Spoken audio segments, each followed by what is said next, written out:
Куштар кеткенде. Чыгарманы жазган Решат Нури Күнтекин, түрк тилинен которгон Талайбек Абдиев, окуган Айбек Бийбосунов.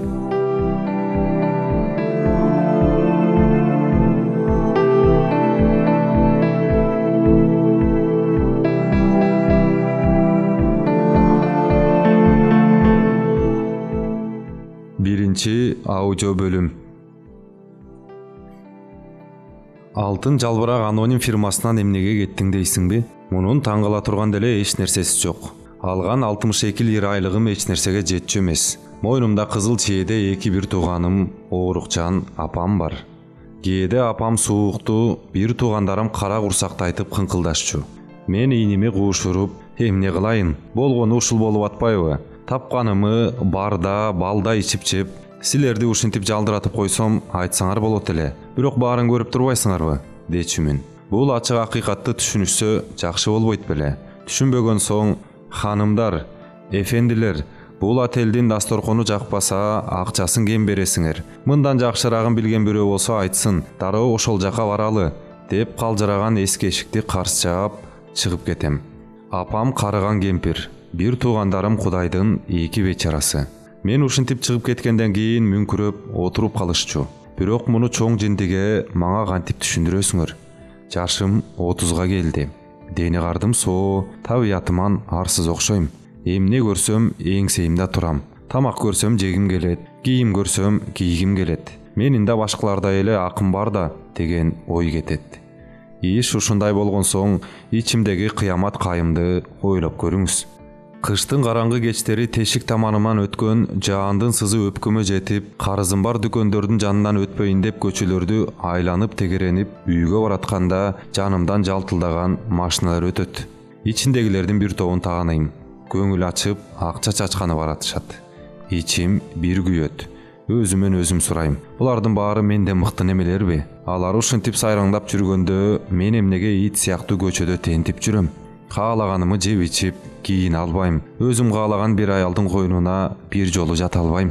Ушинтип жылдар бою өзүм менен өзүм алышып жүрүп, акырында ушундай бир чечимге келдим. Атам өтө намыскей киши экен. Бир атанын балдарына калтыра турган эң кымбат мурасы таза ысым деп кете бериптир. Таза ысым бир аз дүнүйө менен болсо жакшы, бирок кембагал бөлөдө ага бир болуптур эки гана муун таяна алат. Эми атам байкуш жакшы кылганбы, жаман кылганбы, ал өзүнчө бир кеп. Бирок тегеректеги байлардын баары туулганда эле чек китепчесин колтугуна кысып түшкөн жок да.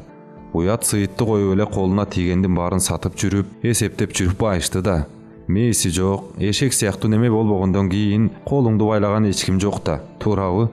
Тилемчидей болуп муңканып отургандан көрө таалайыңды бир сынап көр да, оңунан чыкса жакшы. Болбосо эмне кылалы эми? Колдон келгенин кылып көрдүк, болбоду деп күнөөнү көр талайга жүктөп өтүп кетесиң. Муну айтып аткан неме бир ай мурун фирманын бухгалтериясынан кеткен кара тору тиши аппак жигит эле. Ал унутуп кеткен буюм тайымын алганча чогуу иштеген эски достору менен учурашып кеткени келген экен. Түшкү тыныгуу маал эле. Кызматкерлердин ак сөөк чалыштары маңдайдагы ашканадан жумуртка салат, баштын муздак этин, төбүрчак жегени кетип, акчасы жоктор быштак, зайтун, жумуртка менен курсактарын тойгузганча мурунку кесиптешин тыңдап отурушту. Ал болсо үстөлдүн биринин үстүнө узундан түшүп, туфлисинин өкчөсү менен чачылып жаткан кагаздарды тээп коюп, сөзүн уланта берди. Ошентип, сөзсүз бир нерсе кылууну чечкен соң, айлана чөйрөмө карап көрдүм. Аттуу баштуу эле адамдар мектеп окуучулары сыяктуу биринин артына бири тизилип, бир таң каларлык топко кирип, ордубузду эсептейбиз.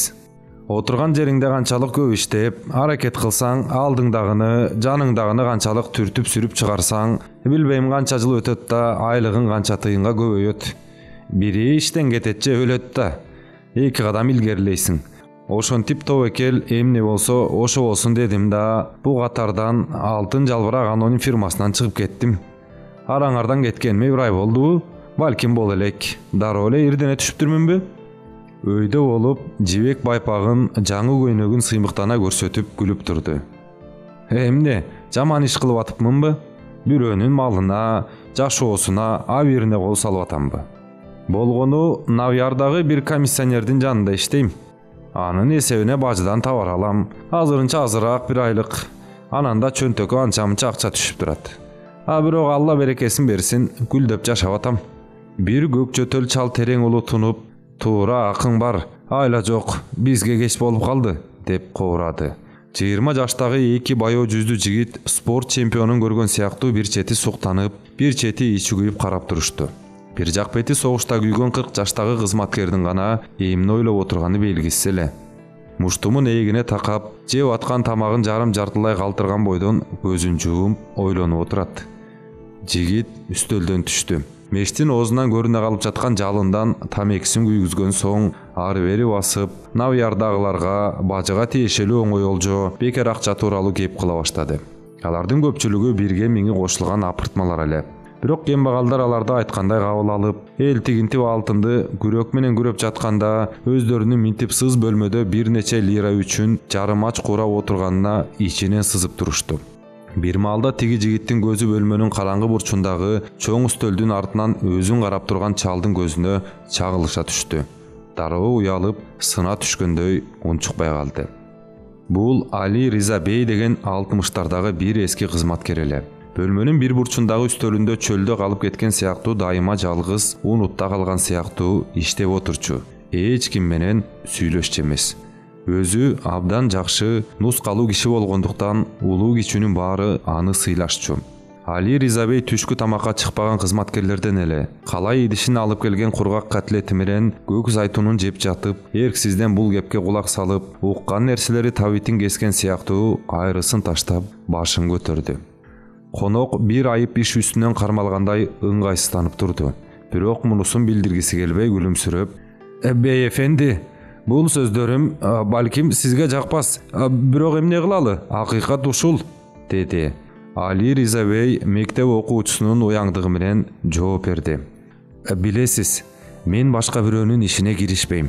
Өзүңүз каалаган, өзүңүзгө пайдалуу баардык нерсени эркин жасай бериңиз. Бирок уруксаат берсеңиз, башка бир нерсени эскертейин. Өз бурчунда иштеп отурган, балким өз абалына, жашоосуна ыраазы кишилерди ишке ашкыс кыялга салып, жан дүйнөсүн будуңчан кылган туурабы? Үйүрдүү жигитсиз, ойлонуп көрсөңүз, сиздики да туура экен дейсиз." Кары кызматкердин көп сүйлөгүсү келбегени сезилип турду. Бирок конок аны жайына койгон жок. Абдан тарбиялуу бир адамдын тарезинде, "Бул ачуу чындыкты айткан жалгыз мен болсом, анда акыңыз бар эле, бей эфенди. Бирок эмне кылалы? Жаңы замандын адамдары бул чындыкты бири-биринен эмес, жашоонун өзүнөн, гезиттердеги жашоо жагдайы, экономикалык абал деген нерселерден билип жатышат. Өзгөчө согуштан кийин дүйнөдө таң каларлык бир ойгонуш болду. Азыр адамдар сиздин заманыңыздын адамдары эмес. Көздөрдүн ачылышы менен каалоолор, эңсөөлөр артты. Азыр эч ким өз абалына ыраазы эмес. Бул процесстин натыйжасында эски адеп ахлак эрежелеринин бузулбай, өзгөрбөй калышы мүмкүн эмес." Али Риза бей кубарды. Эриндери менен сакалынын титирей түшкөнүн билдиргиси келбей күлүмсүрөдү. "Мен эски кишимин. Түшүнүшө албайбыз. Адамдардын акчадан башка нерселер менен да бактылуу болоруна ишенип жашадым. Ушул ишенимим менен өлөм." Жигит Али Риза бейге боору ургандай түрмеден жооп берди. "Сөзүңүздүн баары туура эмес деп айта албайм.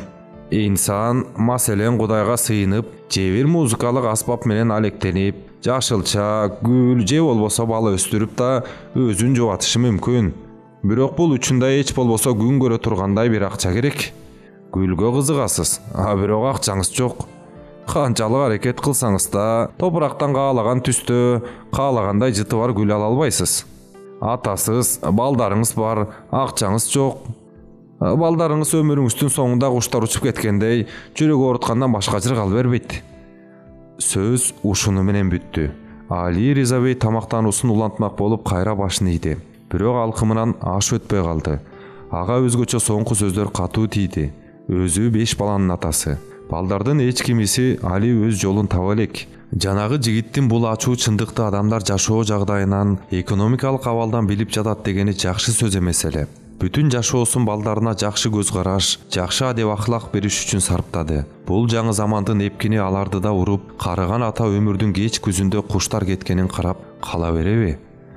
Али Риза бей ой баккан кишилерден эле. Бул коркунуч мурунда көп жолу оюна келген, бирок эч качан мынчалык жакын көрүнген эмес. өзү динге көп ишенбесе да, көктөн эч нерсе күтпөсө да, «Я Раби, балдарымы колдой көр» деп алакан жайып дуа кылчу. Али Риза бей Баби Алиден чыккан административдик кызматкердин бири эле. 30 жашына чейин кеңселердин биринде иштеди.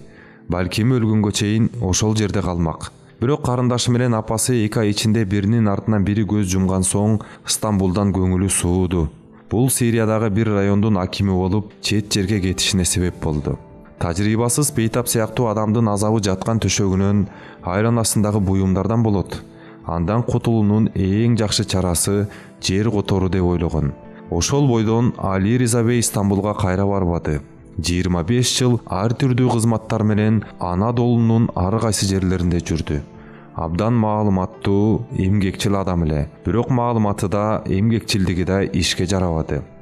Араб жана перс тилдеринен башка англисче менен французчаны да билчү. Жаш кезинде адабият менен алектенип, журналдарга псевдоним менен бир топ мыкты газелдери басылган. Кийинчерээк философия менен тарыхка да кызыгып жүрдү. Бош убактысын эле эмес, кээде иш убактысында китеп окуп өткөрчү.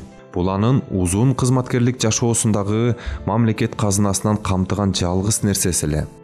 Гежирдей тургандай таза, күлө тургандай сылык жана тартынчаак бир адам болчу. Бирөөнүн акысын жеп коёмбу, мыйзамга каршы келип калабы, бирөөнүн жүрөгүн оорутуп коёмбу деп чочулап, эч иш кыла алчу эмес. Колунан чыккан иштин мыйзамга эле эмес, адат салтка, адамгерчилик менен адеп ахлакка да ылайык келишин, башкача айтканда төрт тарабы төп болушун каалачу.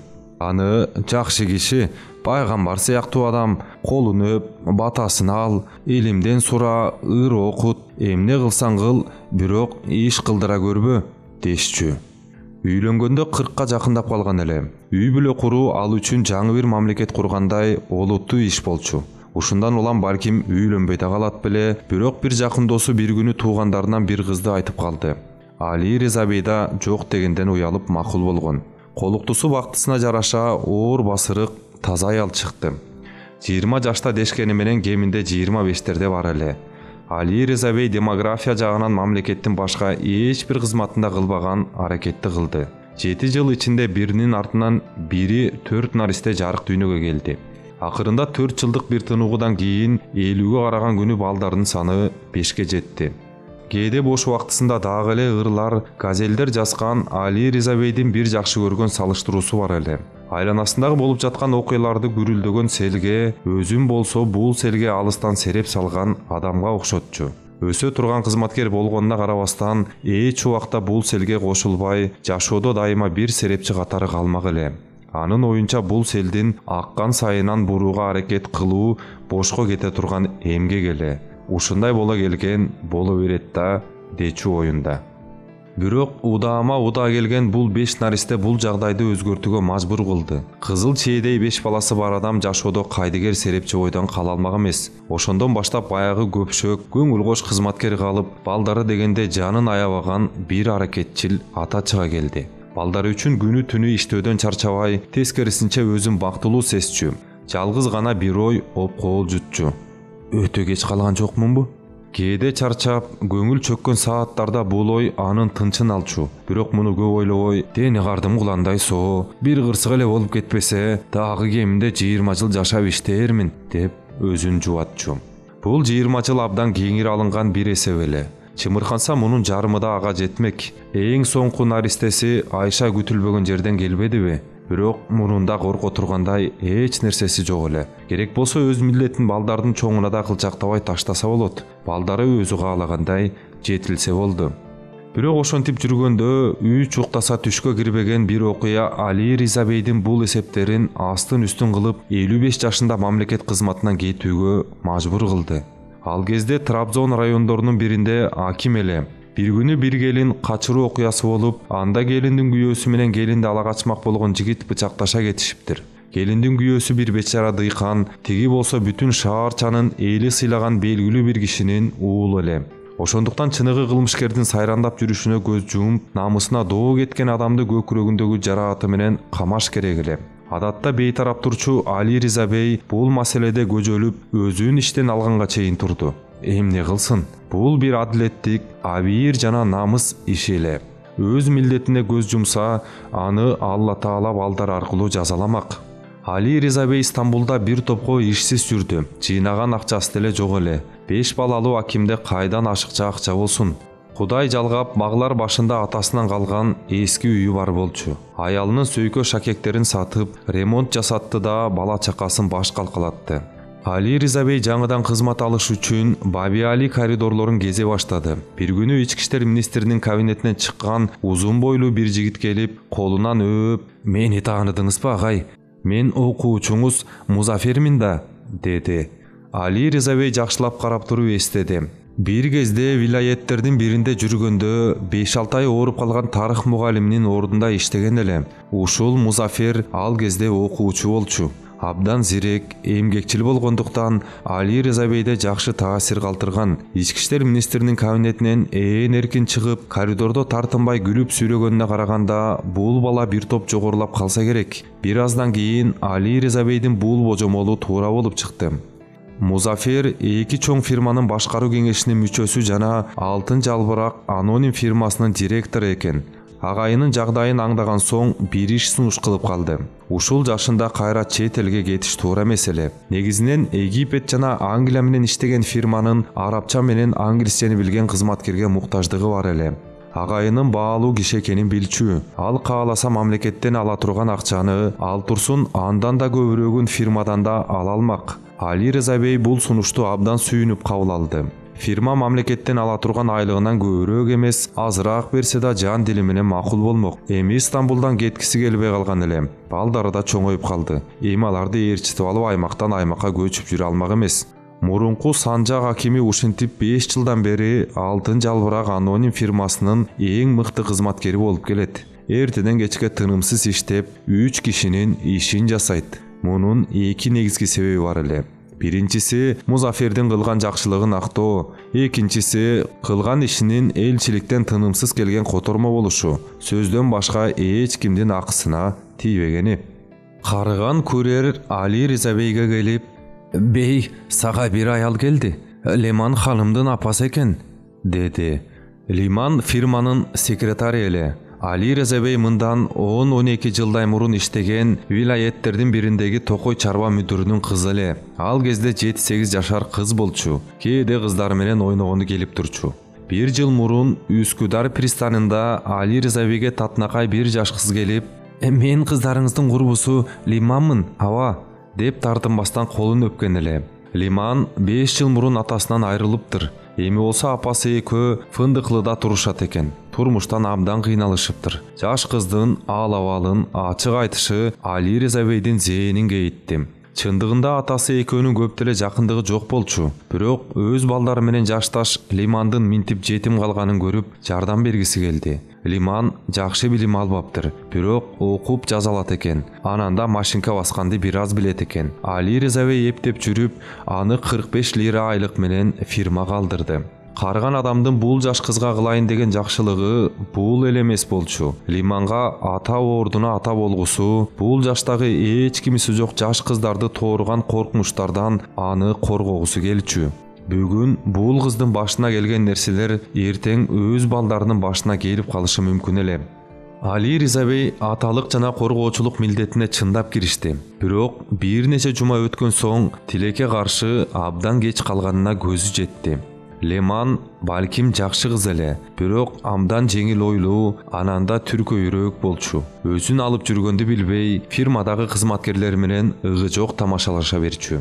Али Риза бей бир нече жолу ага насаат окуду. Жаш кыз аны тыңдап жатканда сиздики туура дегендей, өз кылык жоругунан уялгандай түр көрсөтчү. Бирок жарым саат өтпөй баягы жөнү жок тамашаларын баштачу. Али Риза бей бир күнү чыдай албай аны урушмак болду. Жаш кыздын дароо кыжыры келип, эч кимдин киришүүсүнө чыдай албасын айтты. Али Риза бей аны фирмага алдырып, "Алла разы болсун, жакшы иш кылды, бирок муну дайыма эсине салып, кылган эткенинин баарына кирише берүү туура эмес." Чал башын ийип, айласыз күлүмсүрөп, "Өзүңүз билиңиз кызым, таарынбаңыз", деген эле. Ошондон баштап Лимандын атын да атабай, жүзүнө да бакпай калды. Кээде гана анын уятсыз шайкелеңдигин көргөндө, "Кайдан дагы муну бул жакка алдырдым эле", деп өзүнө жини келчү. Леман 8-10 күндөн бери фирмада көрүнбөй калган. Сыягы ооруп жүрсө керек, бирок эмнегедир аны издеп сураштырууну каалаган эмес. Лемандын апасы 3 күнгө чейин жүзүн көрбөгөн аял эмнеге келди экен? Ал Ризабей коридордон эски чоң кара жоолугун чүмкөй салынган кыска бойлуу аялды көрдү. Авал жүзүнө карай албай, "Кош келипсиз эже, бир нерсе айтайын дедиңиз беле?" деп сурады. Аял дароо жооп берген жок. Бүткөн бою колдору безгек болгондой титиреп турду. Чал таң калып өйдө карады. Аялдын ыйдан шишиген көздөрүн, мүңкүрөгөн жүзүн көрдү. Оюна жамандык келди. Леманды жек көрүп жээригенин унутуп, "Кыз кандай?" Аял эзилип ыйлап, "Леман жерге кирсин, ушундан көрө өлүп калсачы" деп жиберди. Али Ризабей бир аздан кийин болгон ишти уккан соң карыган эненин сөзүн туура көрдү. Ооба, Леман бул балекетке кабылгандан көрө намысы менен өлсөчү. Иш мындай экен, мүдүр Музафер бей башын айландырыптыр. Леман 10 күн мурун аралдагы бир курбум тоюна чакырды, 3-4 күн келбейм деп апасынан уруксаат алыптыр. Бир ооруканада боюнан алдырыптыр. Кече терис менен эле сөөгү калган немени үйгө таштап кетишиптир. Апасына баардыгын болгонун болгондой айтып бериптир. Али Ризабей шал тийгендей болду. Турган жеринде колу буту чымырап, кызды өзү жолдон чыгаргандай коркуп, уялып жүзүн жаап, "Вах, вах" дей берди. Карыган аял анын аягына жыгылчудай болуп жалбарып турду. "Сизден башка эч кимибиз жок. Биздин көргөн күнүбүз эмне болот? Бизге акыл бериңиз. Сиздин да балдарыңыз бар го." Али Ризабейдин кайгысы бир катын постун кызды ойрон кылышынан улам эмес, бул ишке өзүнүн себепкер болушунан улам болуп жатпайбы? Ошондой да бул кызды фирмага алдырбаса, бул балекет кайдан болмок эле? Карыган аял башка эч кимди тааныбагандыктан эски үй бүлө досу деп ага чуркап келген эле. Бирок Али Ризабей анын сөзүн "Кылгылыкты кылдың, эми жооп бер" дегендей түшүндү. Чал бир аз өзүнө келген соң аялды жубатты. "Эже, сизге кыжаалат болбоңуз деп айта албайм. Иштин кандай болорун да азыр билбейм. Бирок колумдан келгенди кылам. Мен тааныган Музафер бей адамгерчиликтүү бала. Бир жаш кыздын көз алдында ойрон болушуна абийири чыдабас. Леманды никелеп алат го деп ойлойм. Өз айыбын жууйт. Кыжаалат болбоңуз. Адамдар негизи жакшы." Буга чейин 4 дубалынан башканы көрбөгөн бул байоо, ары сабатсыз аял адамдар негизи жакшы экенине эмнегедир бул көптү көргөн, аттуу баштуу, бийликте жүргөн киши сыяктуу ишенген жок. Эзилип, ыйлаган бойдон кетти.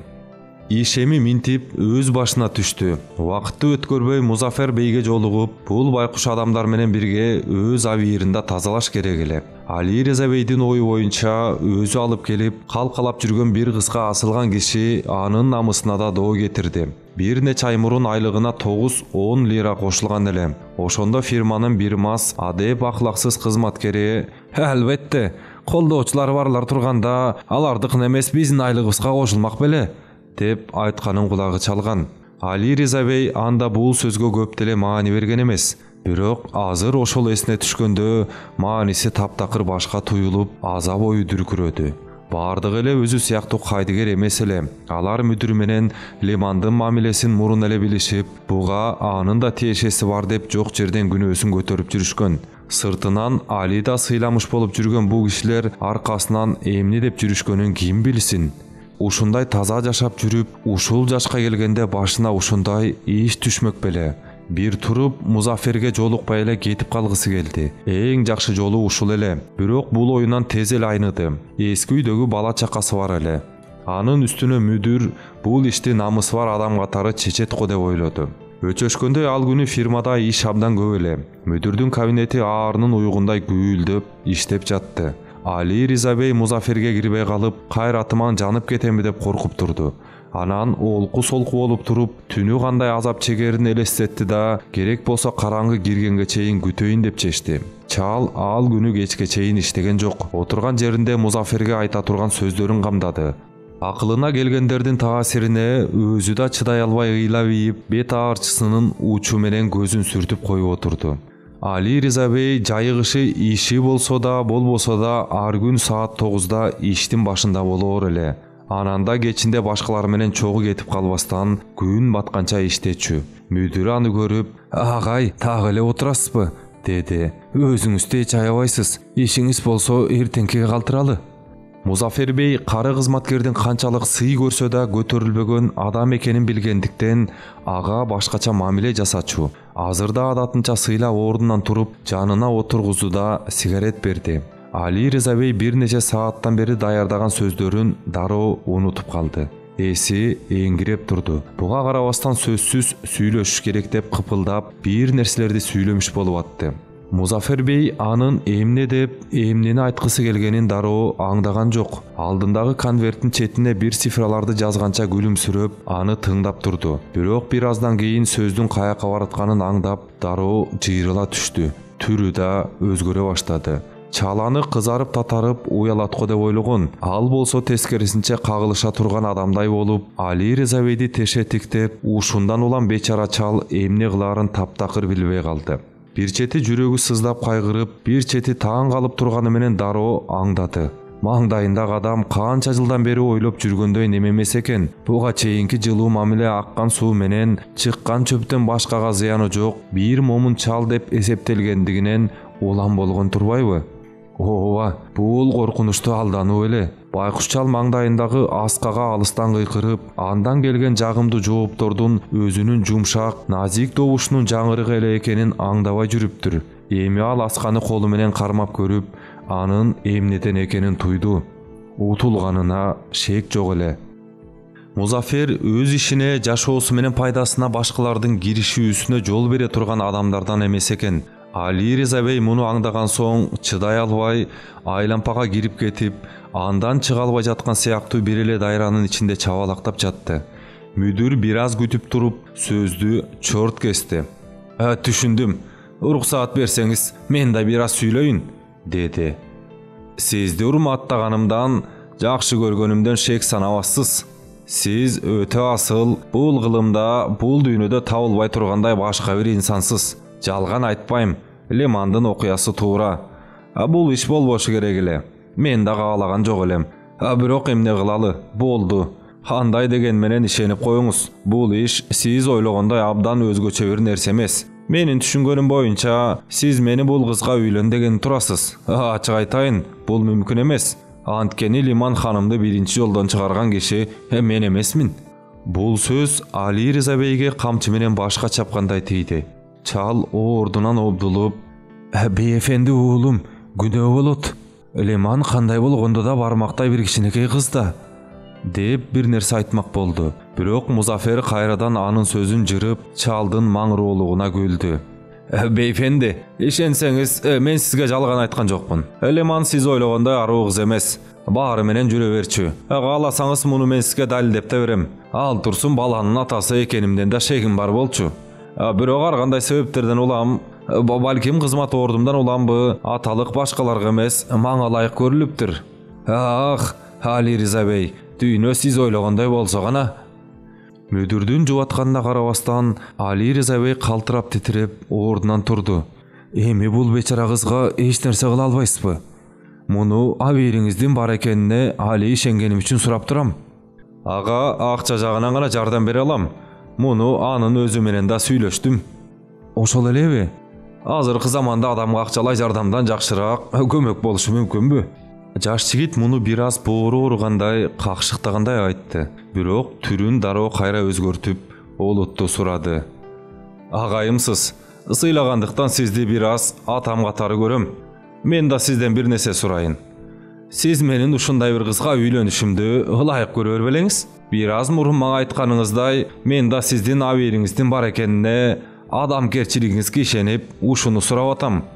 Сиз бир атасыз. Менин кылганымды уулуңуз кылса, ага да ушуну сунушталат белеңиз. Леман сыяктуу этеги жаман жерден жыртылган бир кызды келин деп үйүңүзгө киргизер белеңиз. Али Риза бей селейип туруп калды. Бир аз көзүн жууп ойлоно калды. Чын эле өз уулу ушул ишти кылса, Леман сыяктуу шектүү кызды периштедей балдарына кошуп, келиним дээр беле. Чал жок десе доосу дароо жокко чыкмак. Бирок буга карабастан ансыз деле үмүтсүз болуп бараткан дооматтан чындыкты артык көрүп, уялгандай түрү менен туура киргизбесе элем, деди. Мүдүр аны таалуу жеринен кармаганына ыраазы болуп, эми буут серпкис кылып байламак болду. Андай болсо, мен да сиздин бир окуучуңуз балаңызмын да. Өзү каалаган жоопту уккусу келип, чалдын көзүн тиктеп турду. Бирок Али Риза бей жалдана өжөрлөнүп башын салды. Уулум ушундай иш кылса, өзүм билмекмин. Балалыктан кечип, жүзүнө экинчи карамак эмесмин. Али Риза бей, бир аз чындыкка келели. Бул кыз бир оңтойун таап туруп мага турмушка чыккысы келип жүргөн. Болгон жок. Бирок буга карабастан ага мүмкүн болушунча жардам берем. Айлыгы көбөйөт, өзүнчө да бир акча берем. Өзү да, апасы да турмуштун кыйынчылыгынан кутулат. Мүдүр Али Риза бейдин жанына келди. Ийининен сылап, көңүлүн алганга аракет кылды. Мынча аруу адамсыз, мындай болгон болбойт. Чын дилиңизден капа болдуңуз го? Чал көзүн жерден албастан кайгылуу жылмайды. Капа болуп турам, абдан капамын. Бирок сиз ойлогондой кыз үчүн эмес, өз балдарыма зээним кейип турат. Балдарыңызгабы? Алардын кандай байланышы бар? Анткени бул окуядан улам сизден кол үзгөнгө мажбурмун. Балдар балким ач калар. Музафер бей мунун жөн эле кежирлик, куруу опуза эмес экенин дароо аңдады. Бирок түшүнбөгөндөй, ишенбегендей түр көрсөттү. Эмне деп жатасыз, жарыктык? Мен сизге эмне кылдым? Менден эмне жамандык көрдүңүз? Али Риза бей өзгөргүс чечим чыгаргандай, бир аз мурункудай эмес, абдан ырааты менен айтты. Тескерисинче сизден көп жакшылык көрдүм. Башыма мүшкүл түшүп турганда жардам бердиңиз. Дайыма урмат менен сыла сыпа мамиле кылдыңыз. Бул үчүн сизге терең ыраазымын. Бирок бул окуядан кийин мында кантип калам? Бир аз мурунку сөздөрүмдү эстеңизчи. Уулум ушундай бир иш кылса, балалыктан кечип, экинчи жүзүн карабас элем дебедимби? Сиз да менин бир баламсыз. Демек, сизден да кечүүгө мажбурмун. Сиз бул жерге мен себеп болуп келип калган бир кызга кол салдыңыз. Мен сизге кыз алып келип берген кишидей болуп калдым. Чындык мындай болбогону менен муну элдин баарына кантип айтып түшүндүрөсүз? Лимандын апасы сыяктуу эле менин балдарымдын да бул жерден жеген наны эми таза нан болбос. Музафер бей иштин олуттуулугунан улам чындап шаштысы кете түштү. Агай, суранам, уруксаат берсеңиз, мен да сүйлөйүн, деп сөзүн бузмак болду. Бирок Али Риза бей өжөрлөнүп, башын чайкап, сөзүн уланта берди. Кажети жок. Айта тургандарыңызды билем.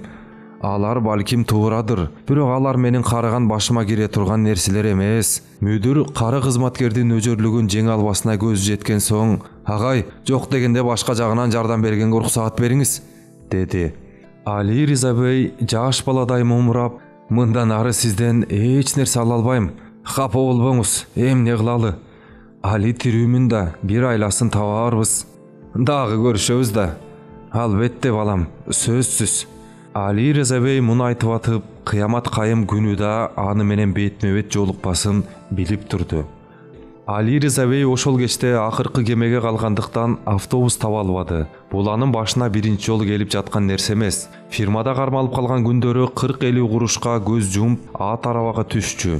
Эмне кылсын, бул бир кесип зарылчылык эле. Бүгүн да пристандан чыгып, ой баскан бойдон арабалар турган жерге баратты. Бирок капыстан эми ишсиз, айлыксыз бир адам экени эсине түшө калды. Мындан ары мындай шаан шөкөттөргө акысы жок эле. Башка жолго салды. 3-4 көчөдө сатуучу себеттеринде калган мөмө жемиштери менен жашылчаларын дароо сатып кетип калалы деп, кекиртеги айрылганча кыйкырып жатышты. Али Риза бей алардын жанында бир аз туруп калды. Эң жамандары чирик чүрүгү калыптыр. Бирок баалары да эртең мененкинин жарымына түшүп калган экен. Мындан кийин базарлыгын ушул сааттарда кылышы керек. Ах, эмне үчүн мындай майда чүйдө эсепке мурунтан маани бербеди экен?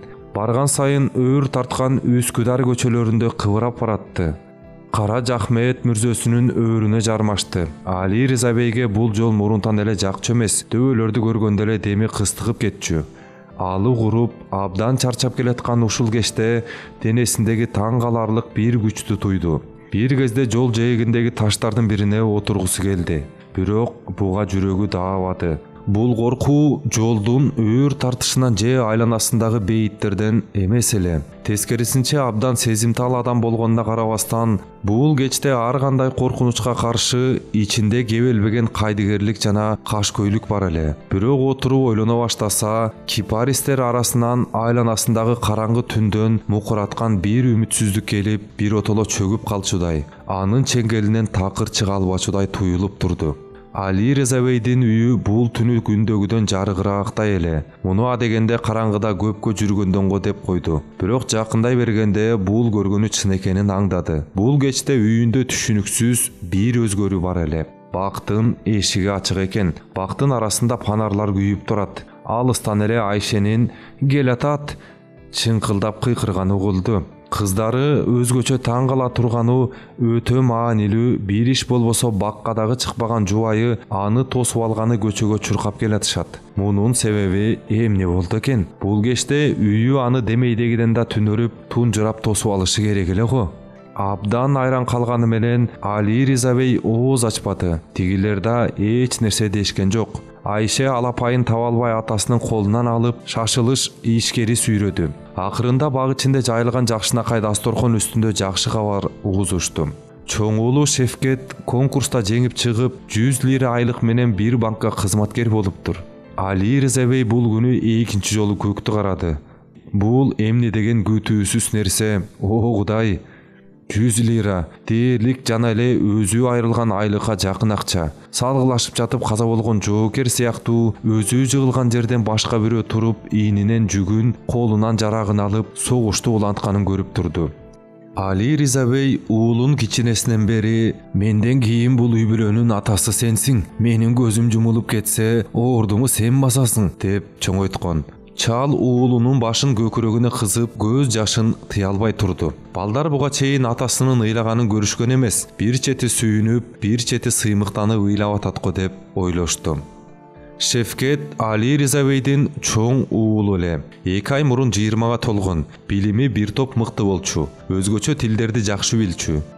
Бирок бул үчүн бардык эле жер кезген кызматкердин балдары сыяктуу 2-3 жылдан ашык токтобогон мектептерге эмес, атасынын аракетине карыздар эле. Али Риза бей бул тунуулу менен гүл жандуу киши гүл бакчасы менен кандай электенсе, ошондой электенип, кыялындагыдай мыкты инсан кылып тарбиялады. Көбү бүгүнкү күнгө ал турсун дүйнөнүн эч бир күнүнө жарабаса да, Шевкет абдан көп нерселерди үйрөндү. Али Риза бейдин ою боюнча мыкты инсан болуш үчүн жогорку билим керек эле. Бирок айла жок, тагдыр буга жол бербеди.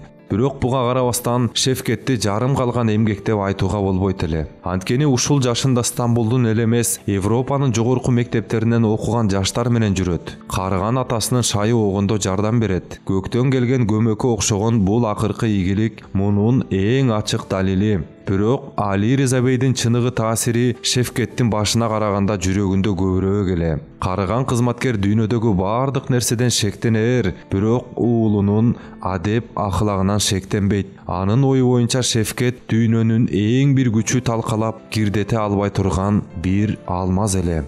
Алтын жалбырак аноним фирмасынан коркпой кетишинин негизги себеби да ушул уулуна болгон ишеними. Бирок кандай болгондо да күткөн жардамы мынчалык тез келет деп ойлогон эмес. Шевкетте атасы сыяктуу намыскөй, балким өтпөй калып уят боломбу деп конкурска катышканын үйүнө айткан эмес. Үйдөгү жарыктарга, бактагы дасторконго келе турган болсок, бул Шевкеттин бир эски убадасы эле. Али Риза бей аны биринчи мектепке алып барган күнү "Шевкет, сен чоңоюп кызматка кирген күнү бизге бир үндүк союп бересиң" деген эле. Арадан канча жыл өтсө да, ошол убадасын унутпай, эртең менен гезиттен конкурска жеңгендердин башында турган өз ысымын көрөөрү менен базарга чуркап барып, бир үндүк алып келген эле.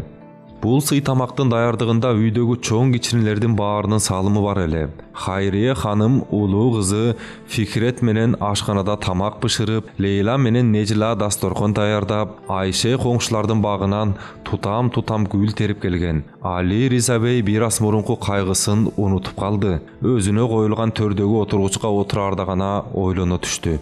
Анан уулун жылмая тиктеп, "Шевкет, экөөбүз оордубузду алмаштырабыз" деди. "Сен ата болосуң, мен үйдүн чоң уулу болом. Баарынын оозу ачылып калды. Бирок ал буга карабай уулунун колунан тартып, "Ушундай болсун, мен угушум керек", деди.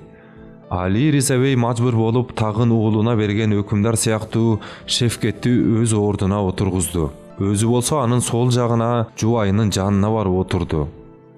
"Бул жер эртеби кечпи Шефкеттики болот. Уктуңарбы балдар? Убагы келгенде менин ордума аны ата тутасыңар, аны сыйлайсыңар", деди. Чал ушинтип айтып отуруп, бир аз бошой түшкөнү болбосо, өзү туш болгон балекетти билдирбеди. Аны айтып бала чакасын кыжаалат кылгандан эмне чыкмак эле.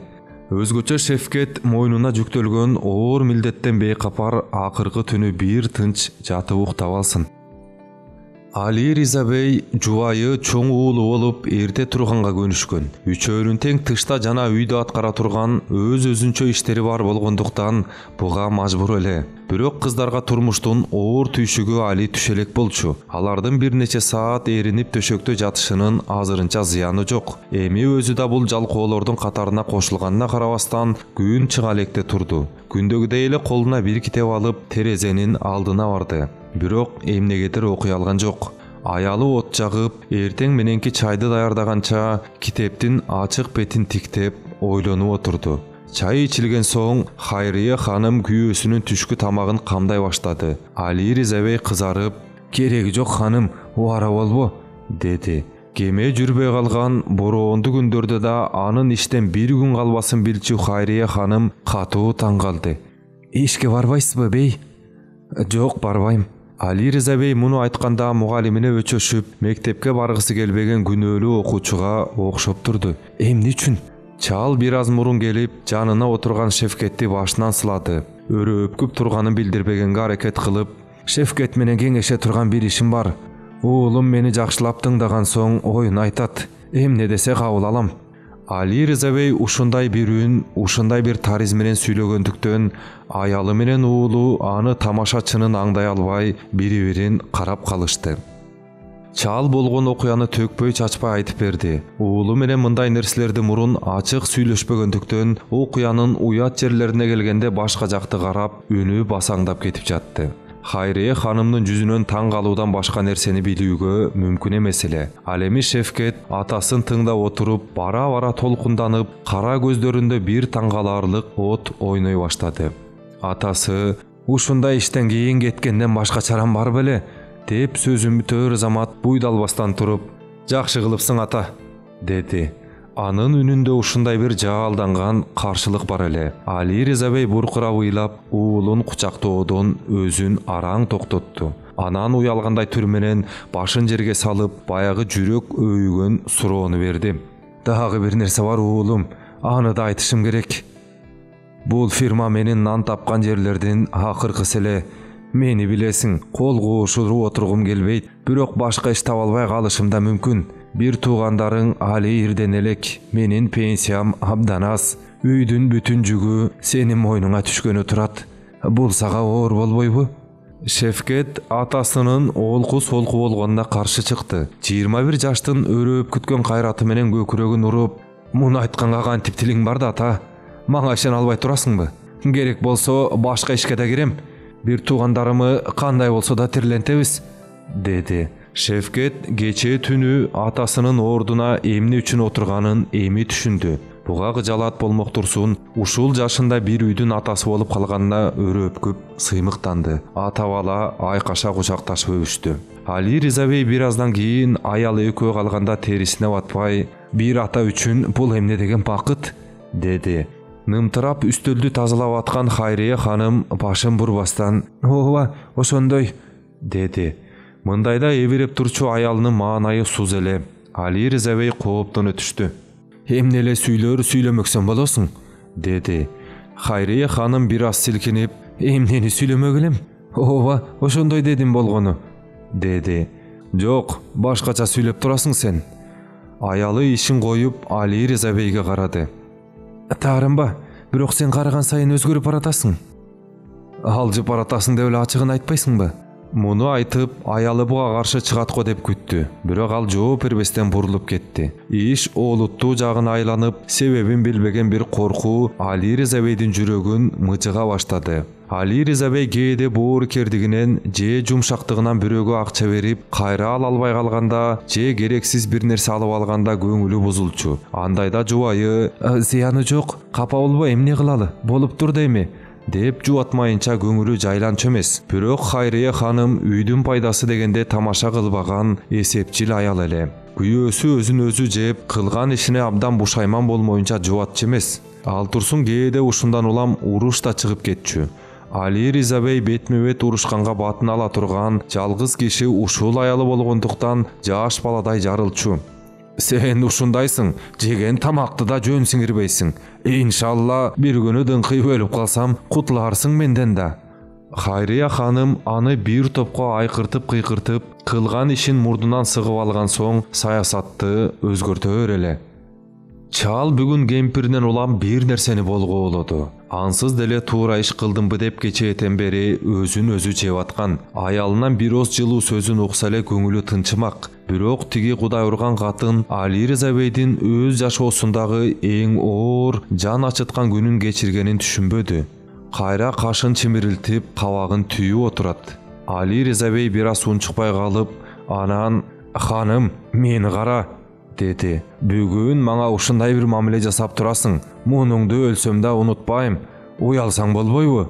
Хайрия ханым кайра келип, чучукка жетер жемеден да күчтүүрөөк таасир этер деп ишенген муңайым түрү менен «Эмнеге кыйкырып атасың, Али Риза бей? Сени угуп турган бирөө болсо, наам алып сүйүнүп аткан экен демек. Фирмадан алган 115 лира менен эптеп күн көрүп келаттык эле. Бүгүн андан да айрылганыңды айттың. Бул биз үчүн ачка калабыз деген кеп. Сүйүнүп, мойнуңа урулушум керек беле. Сен да Кудайды карасаң болбойбу?» деди. Али Риза бей оозуна сөз келбей буйдала түштү. Ооба, бирок намыс сакталды да. Намыс деген сөз бул байоо таза үй ханымына дайыма күчтүү таасир кылчу. Бирок ачкалык эшик кагып турган бул саатта ал да таасирин жоготуп койду окшойт. Али Риза бей, Кудайды кара. Канча жылдан бери адал жубайыңмын. Мени адеп ахлаксыз бир катын катары карасаң, бир чети уят, бир чети күнөө болор. Менин да сеникиндей эле намысым бар. Бирок сенин ордуңда болсом, балдар үчүн намыска көз жумаар элем. Али Риза бей бул сөздөрдү укканда жарылып кетти. Эмне дедиң? Кана эмне дедиң? Кайталачы. Ушундай нерсеге көз жумат белең. Уят, уялбайсыңбы? Хайрия ханым шыпты бир тиктеп алды. Анан жанагы мугайым түрү менен сөзүн улады. Ооба, Али Риза бей, сен эмне десең ошо де. Мен балдар үчүн баарына барам. Анткени ачка калсак, алардын намысы коркунучта калат. Бул сөз Али Риза бейдин башына таяк менен чапкандай тийди. Бир күн мурун баягы фирмадагы жигиттен уккан сөзү эсине түштү. Эки башка дүйнө сыяктанган, бири-бирин тааныбаган эки кишинин бир тилде сүйлөгөнү бул кандай коркунучтуу күч болуп кетти экен. Али Риза бей куюндай сапырылган акылында бул табышмакка жооп издеп отурганда аялы сөзүн уланта берди. Таарымба Али Риза бей, ичимдегини мен да айтайын. Сен курулай эле чочулап, балдардын пайдасын дайыма курмандыкка чалып келдиң. Алар 15-20 жашка келип калды. Чоңойттум, чочойттум, милдетимен кутулдум дегени турасың. Андай эмес. Чыныгы вазипаң эми башталат. Алар мурун кичинекей эле, колдоруна 40 тыйындык ышкырык, сынык курчак берип койсоң, бүтүн дүйнөнү карматкандай сүйүнүшчү. Ал балдардын бири азыр чоң киши. Ар нерсени аңдашат, каалашат, ар бири эмне каалайт, кайдан билесиң? Билбейм, бирок алардын тарбиясында да жаңылыштык болду окшойт. Акылыңдан айнып бараткан окшойсуң, ханым. Менин балдарым периште сыяктуу. Аны мен да танбайм. Балдарыбыз азыркы турушунда периште сыяктуу. Бирок бир жагынан акыл эсин ченебей өстүрдүк. Жан айтпадымбы? Бардыгын көрүшөт, каалашат. Жагдайыбыз бул болсо, кийин да периште боюнча кала алышабы? Калса да ичтеринен сызбас бекен. Сен буга чейин иш менен жүрүп, үй ичин, балдарыңы жакындан көрбөдүң. Мына эми сага айтып атам бей, балдарыбыз коркунучта. Айта турганымды айттым, эми менин күнөөм жок. Али Риза бей бул дооматтын уруш жаңжал менен бүтө турган иш эмес экенин түшүндү. Эми үнү жалбаргандай чыкты. Байбиче, бала болбочу. Бул жагын мен да ойлонуп жүрөм. Бирок уулубуздун сөзүн уктуң. Каралдын бир туугандар үчүн баарына даяр. Андан шектенбейсиң да, туурабы? Чынын айтсам шектенем, Али Риза бей. Кандай болгондо да ал жаш бала. Анында өзүнө жараша каалаганы, эңсегени болот. Андай болбосо деле бармактай баланын мойнуна жүк болуу күнөө эмеспи? Эрди катын бир жыл талашып тартышса да, бул маселеде тил табыша алмак эмес. Али Риза бей сөз жок аталардын эң мыктысы эле. Балдарынын эч бирине кымында зыянын тийгизгиси келбейт.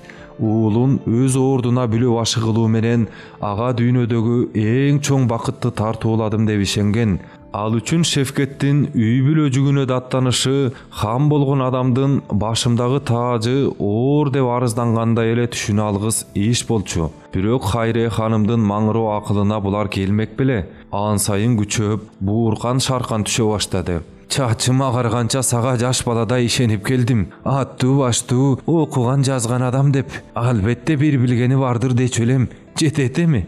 Болуптур. Бул иштен намыс үчүн кетишиң керек болсо кет. Бирок эсиңде болсун, күн өткөн сайын кымбатчылык артып баратат. Карачы, эч нерсе сактай албай калдым. Периштедей балдарың эми кармын албай калар бекен. Жокчулуктан ушул балдарым бир нерсе болсо, эки колум жакаңда кетер. Өлүп калсаң да көрүңдө тынч жаткырбайм. Аялы эми балдар угуп калат деп коркпостон, буркан шаркан түшүп ыйлап ашканага кирип кетти. Али Риза бей ордунда селейген боюнча калды. Демек, ушунча жылдан бери койдон жоош аялы да акырында козголоң чыгармак экен да. Колунда чака, бакта гүлдөрдүн түбүн жумшартып, жашылчаларга суу куюп, көчөттөрдү курс кумурскалардан тазалап жүрдү. Бирок оюнда балдары, жубайы сөз жок караңгы аял, бирок жанагы айткандарынын да жөнү бардай. Балдары чындап эле коркунучтабы? Андан да жаманы, жана аял айткандай, алардын тарбиясында бир жаңылыштык болдубу? Адегенде улуу кызы Фихретти көз алдына келтирди. Бул 19-дагы кичинекей бир эле кыз. Бирок 30 жаштагыдай оор басырыктуу болчу. Үйдө апасы үчүн издесе табылгыс жардамчы. Бир аз улуу болгонуна карабастан, бир туугандары үчүн экинчи табылгыс эне катары. Фихрет сулуу эмес, анын үстүнө оң көзүндө бир тагы бар. Ички Анадолу аймактарынын биринде жүргөндө байкуш кыздын көзү көпкө оруп, ушул так калып калды. Али Риза бей ошондо бир жолун таап, кызын Стамбулга алып барса, балким бир чарасы табылар беле. Тилекке каршы ооруда иштеринин абдан көп болуп турган кезине туш болбодубу? Фихреттин жанда жок ички сулуулугу бардык кемчиликтерин жаап турчу. Ал турсун, Али Риза бейдин ою боюнча ал так деле өөн учурачу эмес. Тескерисинче ал кыздын жүзүнө момундук, жүрөгүнө назиктик берип тургандай туюлчу. Бирок эмне кылсын? Эл өзгөчө үйлөнө турган жигиттер аны атасынын көзү менен карачу беле. Али Риза бей Фихретке да уулу сыяктуу кам көрүп тарбиялоого аракет кылды. Бирок ал кыз бала болгондуктан уулу сыяктуу жашоонун шарына кире албайт эле. Билимге анча муктаждыгы болмок эмес. Ошондуктан Али Риза бей ага көркөм жасалга менен фантазияга жакын нерселерди үйрөткөн.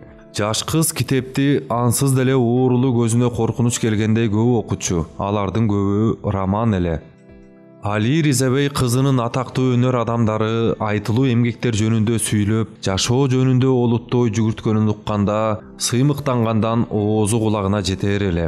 Кызынын жүзүндөгү кемчиликтерин жаап кетер акылдуу, билимдүү болушун каалаган. Кудайга шүгүр, өзү каалагандай болду. Ал турсун аны энесиндей мыкты үй айымы кылып да тарбиялады. Кызынын бүгүн эч бир өксүк жагы жок. Ар кандай эркекти бактылуу кыла алат. Бирок Али Риза бейдин акылында курттай кыбыраган шектүүлөр ойгоно баштады.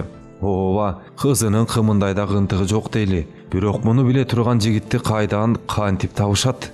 Күндөн күнгө арта турган кедейликтери муну ого бетер кыйындатпайбы? Айлана тегеректе жүргөн жигиттерди күн сайын көрчү. Алардын көпчүлүгү сүйлөшүп алгандай үйлөнгөндөн коркушчу же муну тамаша кылышчу. Бир тобу муну соодадай көрүп, бай кыз издеп жүргөнүн ачык эле айтышчу. Ооба, аялыныкын таптакыр туура эмес дегенге да болбойт. Фихрет сыягы туура эмес тарбия алып калды окшойт. Серт кызга сезимтал рухту эмне үчүн өстүрдү экен? Эч кимге жакпаганын, ар жерде ар нерседен эч кимдин тоготпогонун дароо сезсен үчүнбү? Өңү серт кыздын оозундагы сонун сөз, алсыздын оозундагы адил сөз сыяктуу эле бошко кете турган пайдасыз нерселер. Али Риза бей бул тууралуу ойлонгон сайын ичиндеги шектенүүсү күчөй баштады. Ооба, Фихрет натура тарбияланган экен. Бул өңү серт кыз канча түшүнсө, ошончону каалайт. Натыйжада ошончо азап чегет. Аны жашоодо эркек сыяктуу мушташып тиштеше турган, ой сезим дегенди билбеген кыз кылып тарбиялаганда эмне? Кыз анда бүгүнкү жанда жок Фихрет болмок эмес. Өзү да аны азыр кызым деп ойлогондогу туяр бактысынан куру калмак. Бирок эмне зыяны бар эле? Ал өзү бактылуу болот эле да. Али Риза бей Фихреттен кийин Лейла менен Нежланы көз алдына келтирди. Алар эжесиндей акылдуу эмес, бирок экөө тең абдан сулуу. Лейла быйыл 18-де, Нежла 16-га жаңы кирди. Бу заманда аларга акыл эси жайында адал сүт эмген күйөө табышта өзүнчө бир маселе. Азыркы замандын жаштары Фихреттеки рух сулуулугун түшүнбөшү мүмкүн. Бирок Лейла менен Нежла сулуулугунан улам кандай болсо да атасынын төрүндө калбас. Эми ошол күн келгенге чейин бул аруу, бирок бардык жаштар сыяктуу эле алсыз жана кыялкеч кыз балдарды тегеректеги ар түрдүү кырсыктардан коруп туруш керек. Иш ушунда. Айшеге келгенде Али Риза бей аны мурунтан эле туугандарына тиешелүү деп көнгөн. Өзү болсо да, болбосо да Шефкет аны коргоого дайым даяр. Карыган ата ал күнү бак менен алек болгончо ушуларды ойлоп жүрдү. Пенсионерликтин жана ишсиздиктин алгачкы күндөрү. Бул күндүн эртели кечкелерин ар бир иштеген киши сыяктуу эле өзүнүн да бир күн катардан чыгып каларын билчү. Бирок ал бул күндөрдү башкача элестеткен эле. Пенсияга чыкканда балдарынын алдында бардык вазипасын аткарып, алардын баарын үйлүү жайлуу кылган киши болмок эле. Көзүн жумуп, келечегин ойлонгондо дайыма ушул кыял уурданып келчү. Бир-эки небере туулуп чоңое баштайт. Өзү менен өзү болгон жаш аталары менен тажрыйбасыз энелери балдарын бүт кемпири экөөнө жүктөп коюшат. Жашаарымды жашадым, бир бурчта өлүмдү күткөндөн башка ишим калбады деп гана отурат имиш. Кана көрөлүчү дешет алар. Чоң атанын эми баш тырмаганга убактысы жок. Балдарды талаага ойноткону алып барат. Очок башында отуруп аларга жомок айтып берет. Анан делден кулактарга үй бүлө санжарасынан сүйлөйт. Мал менен аталарына, апаларына үйрөткөн сыяктуу эле жакшы жаманды үйрөтөт. Ошентип бүтпөгөн иш ызычуу менен жүрүп, убакты сааты келгенде өлүм төшөгүнө жатканга да үлгүрбөй, балдардын ышкырыктарынын үнү, добулбастарынын дүңкүлдөгү ичинде балким билип билбей өлүп кетет. Киши баласы үчүн мындан артык бакыт барбы? Али Риза бейдин илгертен берки бир арманы китеп окуганга убактысы жок эле. Ар дайым окуган бетинин эң кызык жерине келгенде бир иш чыгып калчу. Эрте менен аялынын "Бул Али Риза бей, убакыт болду, кемеге жетпей каласың" деп Азирейл сыяктуу башында турушу ушунчалык көңүлүнө тийчү. Али Риза бей китепти жаап жатып дайыма бир пенсияга чыксам деп сүйлөнчү. Ошол эңсеген күндөрү келди. Эми аялы "Бул Али Риза бей, китепти ташта" деп тынчын алып келбес болду. Бирок эми тагдырдын тамашасын карабайсыңбы? Китептердин баягы кызыгы жок. Аялынын алгачкы күндөрдөгү албууттугу кечирленгени калбады. Али Риза бей адегенде ага таарынып жүрдү. Бирок аялынын алдырбаганын байкаган соң кайра өзү ичинен ийге келди. Хайрия ханымдын ушунусу баарынан оор тийди. Бир күнү ага "Уят ханым, демек сен мени иштеген кызматым, тапкан акчам үчүн гана сыйлачы турбайсыңбы?" деди. Анын жада калса ачууланып койгонду ыраа көрбөй, эрин түйрүнгөнүн карап туруп жалбаргандай айтты. "Биз жашоодо үзөңгүлөш келатпадык беле? Үзөңгүдөн бут тайганда жөөлөп койгонго жарабай, кайра бетке тепкениң туурабы?" Бул сөздү көптөн бери камдап жүргөн. Аялым муну укканда мойнума оролуп ыйлайт, ошону менен ортодогу чатак бүтөт деп ойлогон. Бирок өзү өтө таасирдүү деп ойлогон бул сөз Али Риза бейдин өзүн гана жашытты. Хайрия ханым мисирейип карап туруп, "Эмне кылайын? Өзү жыгылган ыйлабайт" деп силкинип койду. Али Риза бей бир айдын ичинде эле пенсионер кызматкердин тас кейпин кийип калды. Тегеренип турганда эскилиги байкалбаган араба дөңгөлөктөрү сыяктуу анын да иштеп жүргөндө көп билинбеген карылыгы дароо ачыкка чыкты. Эки капталында бош салаңдаган колдорунун оордугу далыларын чөгөрүп, бүкүрөйтө баштады. Эбетек эшпири бузулду. Шымынын тизелери, жеңинин чыканактары шалбырап чыкты. Мурун гербезденип таза кийинген адам эле. Үстүндөгү чаң эми күбүнгөн менен кетпей, биротоло сиңип калды. Эрте менен дагы эле эрте турчу. Бирок ал сааттарда мурункусундай сергигенин сезбей, тескерисинче күндүн жүрө турган жолунун узундугун карап туруп, абдан чарчаганын туйчу. Китептеринин да, багынын да баягыдай кызыгы жок. Бирок ага карабастан көнүмүш адаты боюнча ырларын аңтарып карайт. Багындагы отоо чөптөрүн жулат, гүлдөрдү сугарымыш болот. Бирок бир топ вакыт өтүп кетти го деген ой менен күндү карап, анын баягы эле жерде турганын көргөндө айласы кууруй түшөт. Эртели кеч кеме сааттарында көчөгө чыкканды адат кылып алды. Колу аркасында бак дубалын бойлоп ары бери кыбырап басымыш болот. Көктөгү узап бараткан тобун караган канаты сынык каркыра сыяктуу кызматкерлердин чубашып жумушка кетип келгенин карап турат. Али Риза бей мурун чардактардын, казинолордун келишкис душманы болчу. Иштеп жүргөндө "Бу эмне деген жайлар, эфендим? Колумдан келсе, булардын баарын жаап таштайт элем" дечү. Иштеген иши, колунда наны, үйүндө тынчы жок байкуш пенсионерлер үчүн булардын издесе табылгыс бир көңүл жубатар башпаанек экенин эми түшүндү. Адегенде Чамылы жага же Үскүдар базарына барып келчүдө чайханаларга кирип тыныкчу. Кийинчерээк базардагы Маледеги чайханаларга барчу болду. Башында өзүнчө бир бурчка барып алып гезит окучу. Булардын такай келчү кардарларын дагы эле жактырчу эмес. Ал буларга эч аралашпайм деген ойдо эле. Бул жерде ал байкоочу гана болот. Нелерди көрүп, нелерди эшитер эле. Атты баштуу эле аксакалдар үйдөгүлөрдү тартынбай айтып, эмне жегенин, ал турсун кээде жей турган эч нерсе таба албай, ачка калгандан бери саймадирешчү. Кээси тынбай нарт, карт ойношот. Анын ортосунда бири-бирин ооз калгыс сөздөр менен сөгүп, анан эч нерсе болбогондой оюндарын улантышат. Ал турсун бир күнү убагында чоң кызматта иштеген бир пенсионердин таяк жегенин көрдү. Али Риза бейдин ой боюнча, ушундай шерменде болгондон кийин ал киши элге аралаша албай калышы, ал турсун арына чыдабай өлүп калышы керек эле. Бирок эртеси күнү эле аны баягы чайканада эч нерсе болбогондой нарт ойноп отурганын көрдү. Адегенде дартташканга киши издеген бир-эки бечаранын арыз арманын укту.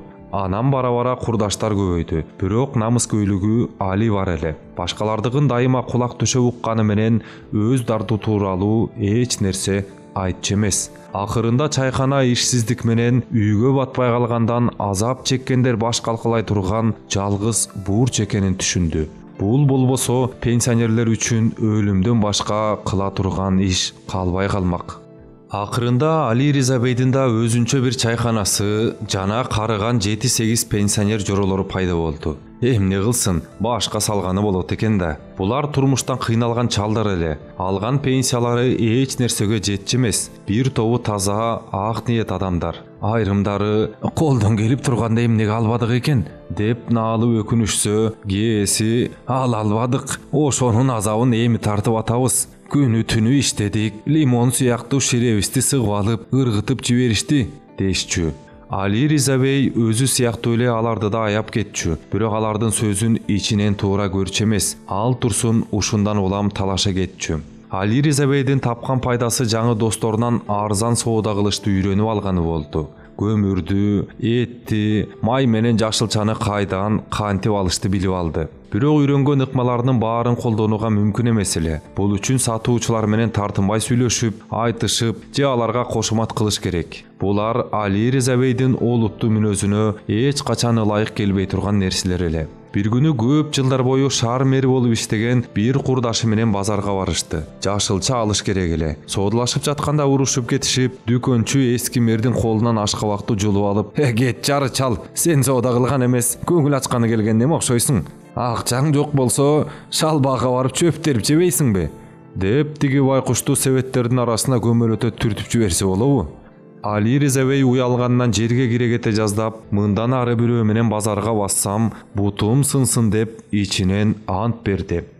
Али Риза бей пенсионер курдаштарынын баарысы үйүндөгүлөргө нааразы экенин байкады. Демек бул жагынан да жалгыз эмес экен. Айтып отурушса, уруш жаңжал бул кедей пенсионерлердин үйүн улуу тумодой каптаптыр. Али Риза бей булардын баары баягы эле экономикалык жагдайдан болуп жатканына эми биротоло ишенди. Байкушчалар таң атпай үйлөрүнөн өрт чыккандай качып чыгышат да, түн жарымга чейин чайханада отурушат. Урушуп талашып, кээде үргүлөп кетишет. Алар үйдүн ысык очогуна баарынан да азыр муктаж эле. Ушул карлыкты ойлогон үчүн үй бүлөнүн миң түрдүү азап тозогуна кыңк этпей чыдап келишпеди беле. Эми аягы эмне болуп чыкты? Кудай сактасын, бул чайханалар болбосо эмне болот эле? Эң өкүнүчтүүсү, бул чалдардын көбү буга чейин эмнеден өлгөндөй корксо, ошого дуушар болуптур. Маселен, өмүр бою карыз алгандан жаа бою качкан бир эски кеңсе мүдүрү ушул күндө дүкөнчү касапчылардан алган карызын төлөй албагандыктан азыр түрмөгө отурганга даярданып жүрөт. Биринчи жолу аласасы бар дүкөнчү келип, эшигинин алдында айкырып кыйкырганда өлүп кала жаздаган экен. Эми болсо көнүп калган. Ал турсун түрмө коркунучуна да кебелбей, философчо карайт. Эмне кылалы? Алардын да акысы менден кетпесин. Карызыбызды акча менен төлөй албадык. Эми жок дегенде түрмөгө жатып төлөйлү. Дагы бир эски каржы мүдүрү бар эле. Ал мурун өтө тазалыгы менен аты чыккан немекен. Бир чечкен байпагын жуубастан кайра кийип көрбөптүр. Эми болсо ал байкуштун жакасында биттер кирип чыгып жүрөт. Аялы 2 жыл мурун шал болуптур. Үйүндө башка эч кимиси жок. Бардык иш өзүнүн мойнунда. Анын үстүнө түнү оорунун азабын тартат. Үчүнчүсү бир туруп келининен, бир туруп күйөө баласынан таяк жейт. Эми ушул үйгө кайра барсам Кудай урсун деп түйүнчөгүн алып чайханага келип калаар эле. Кечинде кардарлар тараарга жакын кечки суук ревматизм буттарын сыздата баштаганда баягы оюнан кайтып, кайра эле баягы түйүнчөгү колунда үйүнө кайра кетээр эле. Курдаштары бир жагынан аны аяп, бир жагынан күлүшчү. Азабын тартып атат. Мунунда бир чындык бар эле. Мурун узак жылдар бою аскер мектебинде мугалим болгон бул киши ким билет канча баланы апалатты. Чайхананын кардарларынын арасында Серметбей аттуу дагы бир мурунку вали бар эле. Бирок ал башка пенсионерлердей эмес эле. Тескерисинче, кебете кепширинен, сүйлөгөн сөзүнөн анын колунда бар киши экени байкалып турчу. Серметбей кызматта турганда чынчылдыгы жана намыскөйлүгү менен белгилүү болгон адам. 70ке барып калса да жүзүнөн кызыл кетпей, ак баскан чачы кыска тегизделип, таптаза кийинип, какайып турат. Үнү да катуу. Башкалар сыяктуу Али Риза бей да адегенде бул адамды урматтап, сөзүн тыңдачу. Бирок кийинчерээк Серметбей тууралуу жаман сөздөрдү угуп, бул таза кийинген адамдан тиги биттегендер менен таяк жегендерден да катуураак жийиркенип калды. Алардын айтымында бул адамдын кыздары аягы суюк имиш. Ал мында мурдагыдай эле адеп ахлак, жакшы сапат тууралуу бакылдап отурганда үйүндө төбө чачты тик тургузган иштер болот экен. Мындай жакшы кийинишинин себеби да ушул дейт. Айрымдары Серметбейдин эч нерседен кабары жок дешет. Ал эми башкалардын сөзүнө караганда, бул адам бала чакадан бери билген, бул иштерди билбей кала тургандай келесо, үйдөгү суудай аккан акчанын кайдан келип жатканын аңдай албай калчу алжыган чал эмес, доңуз сыяктуу баарын билип турат. Али Риза бей бул ушакка аралашуудан корккону менен акыры бир күнү чыдай албай, бул экинчи ыктымалга ишене албай турам. Адам мындай нерселерге билип туруп кантип чыдайт? Кудай кылса, кубарыңды да акысы барбы? Деп күлүштү. Ошентип башында бир топ кыйналып жүрдү, бирок бара-бара көнүп кетти. Кыскасы, чайханадагы окуялардан улам Али Риза бей бир азга болсо да өз дартын унутуп калаар эле. Кедейлик Али Риза бей үчүн чоң мектеп болду. Ар нерсени чыныгы өңү, чыныгы жүзү менен көрө баштады. Эми колунда кокон тыйыны жок бул чалга эч ким өзүн жакшыраак көрсөткөнгө аракет кылбай калды. Ал турсун балдар да. Фихрет өзүнүн кандайдыр бир алыстап, салкын мамиле жасай баштаганын сезе баштады. Бул кыздын ичинде түшүнүксүз бир нерселер болуп жүрөт. Атасына жолубой, ага мурдагыдай ишенбей калганын ачык көрсөтө баштады. Ал эми Али Риза бей бул оор мезгилде сылык сыпа, оор басырык кызынан эмнени гана күткөн жок эле. Лейла менен Нежлага келе турган болсок, алар да ушундай эле абалда болчу. Сыртынан караганда атасынын айтканын эки кылышпайт, бирок белгисиз бир себептен улам аны жек көргөндөй тике карашпайт. Сүйлөйүн деп келатканда эле анын сөзүнө ишенбейли деп чечишкендей жүзүн буруп кетишет. Али Риза бей бул ишке барганда баарынан мурун балдарына болгон кадыр баркы менен таасирине ишенген эле. Үйдөгү бала чакасынын баары ага ишенип, сөзүн уксагана бул толкундан өтүп кетишмек. Ал эми бала чакасы эмитен эле чилдей тарап жатат. Бороон келгенде аны жалгыз таштачудай түрлөрү бар. Чал муну адегенде Хайрия ханымдан көрүп, өзү жетишпей жаткансып, балдарды да бузуп, мага каршы тукуруп жатат деп аны жек көрүп жүрдү. Бирок кийинчерээк бекер эле анын күнөөсүн көтөрүп жатканын байкады. Балдарды котуламак мындай турсун, балким тескерисинче балдары аялын ушундай ажаан кылып жаткандыр. Бул ойду бекемдей турган дагы бир нерсе бар эле. Хайрия ханым чалынан алыстап калганы менен үй айымынын милдетин кынтыксыз аткарып келатат. Башынан эле үнөмчүл аял эле. Эми анысы сараңдыкка, ач көздүккө айланды. Бир эркек ушундай ит заманда аялынан дагы эмнени күтмөк эле.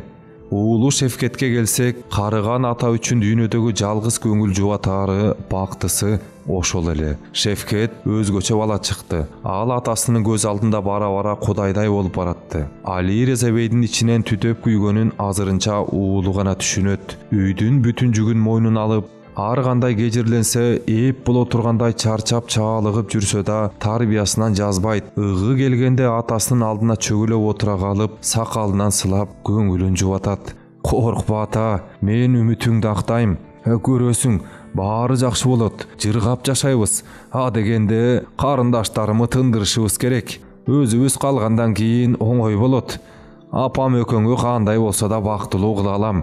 Шефкет карындаштарынын ар бирин өзүнчө ойлочу. Үйдө өзү эске албаган бир киши бар болчу. Ал өзү эле.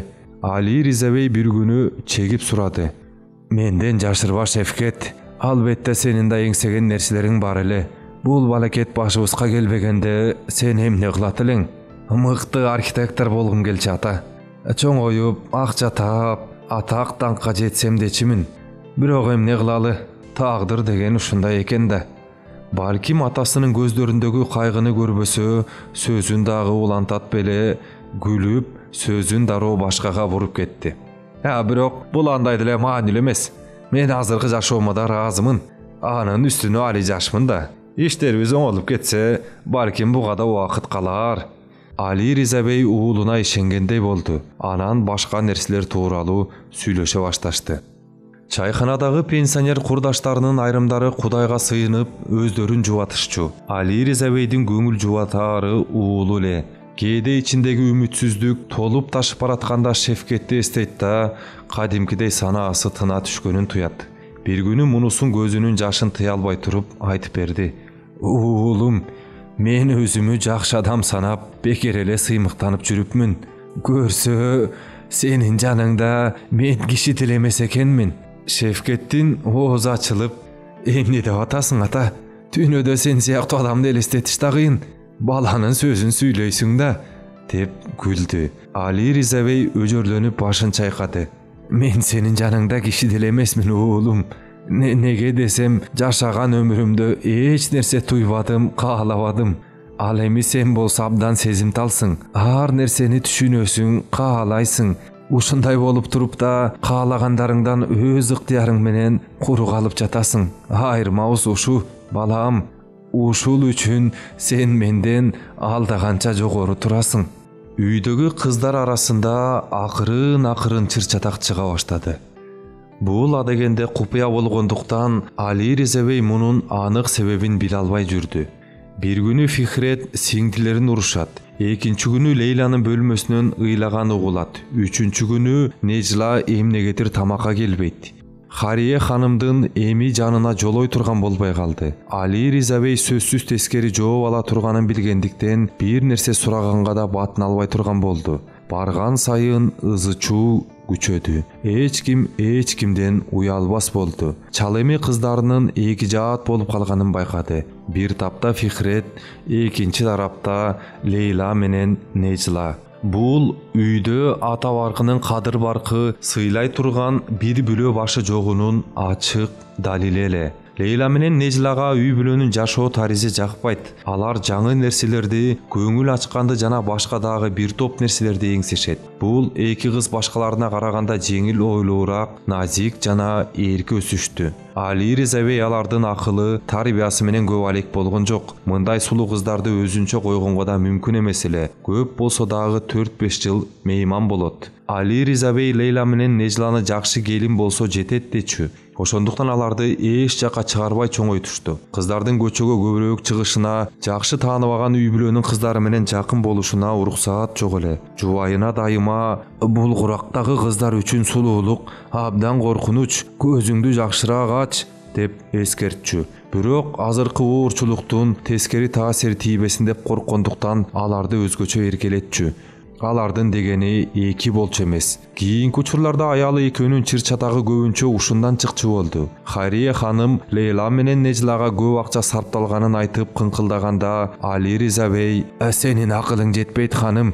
Кыздарды үйдөн чыгарбай отурабыз. Каалаганын жетирип, каалаганын кийгизбесек болбос. Кийин үйдөгү жашоону жек көрүп калат.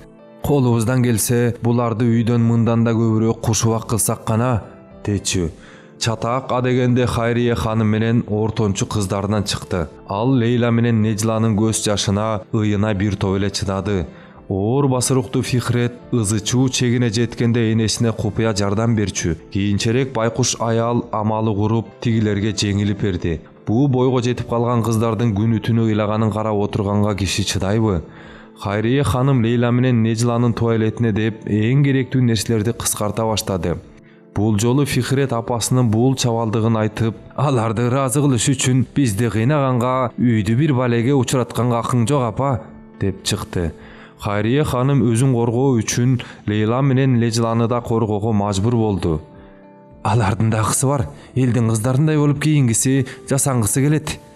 Фихрет ушул убакка чейин сиңдилерине өз балдарындай карачу. Бул атасынын таасиринен улам пайда болуп калыптанган сезим эле. Бирок өз энеси Лейла менен Нежланы ушинтип коргоп чыкканда Фихрет чыдай алган жок. Бизчи? Биз эмне иттин күчүктөрүбүзбү апа? Болуптур, мен өзүмдү айтпай эле коеюн. Мына бул Айшеге убал эмеспи? деп чыкты. Буга чейин кабак чытуу, ичинен ит өлүү, үнсүз төгүлгөн көз жаш менен уланып келген чатак ушинтип ачыкка чыкты. Эки жаат болуп уруша башташты. Бир жагында Лейла Нежла Харие ханым, бир жагында Фихрет менен Айше бар эле. Бирок эки тараптын тең күчү тең эмес. Айше кичинекей болгондуктан Фихретти жалгыз десе да болот. Ал шефкет менен Али Риза бейди өзүнө тарткысы бар. Фихрет карындашын кунт коюп тыңдаган соң, бул ишке менин аралашканым туура болбос, Фихрет деди. Үйдү багып атам деп кыйынсынып жатат деп ойлоп көңүлдөрү калат. Бирок эртеңки бизге коркунуч келсе, карап турбайм. Али Риза бейге келсек, ал үйүндө эгин талаасындагы каракчыдай болуп баратканын эми даана сезди. Чатакка аралашуу бекер эле кыздарына бети ачылгандан башка натыйжа бермек эмес. Азыр кыздары анын мурункуларын сыйлап ата дешчү. Мунуда кереги жок дешсе, анда байкуш каракчы алардын аяк алдында кулап калмак. Ушундан улам Али Риза бей үйдө бала чакасы чыртылдашып, үндөрү катуулап баратканда эле бөлмөсүнө бекинчүү же ашкананын эшигинен эле көчөгө чыгып кетчү. Чал эч нерсени билбейт деп ойлошчу. Бирок ал балдарын мурункудан дагы жакшыраак билип, түшүнүп калды. Катуу оору денедеги билинбеген илдеттерди кандай ачыкка чыгарса, бул кыйынчылыкта алардын начар жактарын ошондой даана көрсөттү. Көрсө Фихретта башка кыздары да өзү ойлогондон таптакыр башкача экен. Чатактардын түрү бара-бара өзгөрө баштады. Лейла менен Лежла эми каалаганын ачык эле айта турган болушту. Эмне үчүн бизди үйгө камайсыңар? Элдин кыздары каалаган жерде, каалаган адамдар менен көңүл ачып, сайраңдап жүрсө, биз эмнеге бул тозокто куурап отурабыз? Ушинтип үй тозок атка конду. Кыздар, биз эмне жаш эмеспизби? Биз деле элди көрүп, элге аралашып бийлегибиз келет. Жаштык деле өтүп баратат ушинтип. Минтип жүрө берсек, аяк эмне болот? Атабыз эмне даярдап койду эле? Үй болсо түбү тешик кеме сыяктуу күндөн күнгө чөгүп баратат. Ушундан соң ар ким өзүн ойлош керек да. Үстүбүздө көөрчүлүктү алып таштаар убак келип, ал турсун өтүп баратпайбы? Өз жайыбызга койсоңор, балким жакшы күйөө таап, өз жаныбызды багат элек да. Мындай заманда бирөө эшикти кагып, бойго жеткен кызың барбы? Дешмек беле. Али Ризабейдин фикретти туура эмес тарбияладым деген ою да эми өзгөрдү. Көрсө балдардын тарбиясына жумшалган, эмгекте бошко кеткен бир аракет окшойт. Тегинде эмне болсо, сааты келгенде ошол чыгат экен. Аны эч нерсе өзгөртө албайт турбайбы?